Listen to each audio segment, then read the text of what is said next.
इस वीडियो में हम जिस ड्रग का रिव्यू करेंगे उसको कहते हैं ब्रीजोफिल 400 सस्टेंडेड रिलीज टैबलेट है। 400 मिलीग्राम्स में आती है। एक पैकिंग में आपको 30 टैबलेट्स मिलती हैं और इसके अंदर जो एक्टिव ड्रग है उसका नाम है डोक्सोफाइलिन। साथ में आप पैकिंग के ऊपर देख सकते हैं कि उसके ऊपर लंग्स बने हुए, यानी इंसान के जो फेफड़े होते हैं, जिससे ये जाहिर होता है कि ये मेडिसिन इस तरह की बीमारियों में इस्तेमाल होती है जिसमें कहीं ना कहीं फेफड़ों से रिलेटेड कोई डिजीज़ होगी। देखिए, इसी तरह की एक और मेडिसिन आती है थियोफाइलिन, वो भी बहुत फेमस है। यही फेफड़ों के मसले मसाइल के लिए इस्तेमाल होती है। तकरीबन सेम सेम ड्रग्स हैं। डोक्सोफाइलिन करती है कि जो आपके सांस की नालियाँ होती है उनको थोड़ा खोल देती है ताकि आपके फेफड़ों में एक मुकम्मल सांस जाए और आपको भरपूर ऑक्सीजन मिल सके। इसके मुख्तलिफ तरह के मैकेनिज़म्स होते हैं।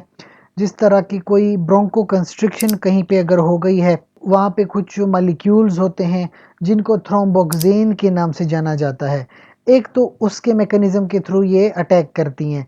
अच्छा, इसके अलावा हमारे ये जो फेफड़े होते हैं, ये जो सांस की नालियाँ हैं, इसमें कुछ और छोटे छोटे रिसेप्टर होते हैं, एडिनोसिन रिसेप्टर, उनके थ्रू भी ये काम करती है। और इसके एक तीसरा मैकेनिज्म भी है, उसको कहते हैं फॉस्फोडाइएस्ट्रेज।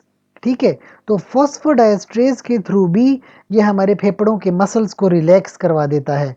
तो मुख्तलिफ तरह के मैकेनिज़्म को फॉलो करते हुए हमारे जो सांस की नालियाँ होती हैं उसके अंदर स्मूथ मसल होते हैं, वो रिलैक्स हो जाते हैं ताकि हमारी सांस की नालियाँ थोड़ी ओपन हो जाएं, खुल जाएं और भरपूर सांस अंदर जा सके ताकि ऑक्सीजन ज़्यादा से ज़्यादा मिले। अच्छा, इसका एक और फ़ायदा भी है, जो रेशा होता है आपके सीने में, जो रेशा फंसा हुआ है, वो भी वहाँ से ख़त्म हो जाता है। तो खांसी वगैरह के लिए भी बहुत मुफीद ड्रग साबित होती है।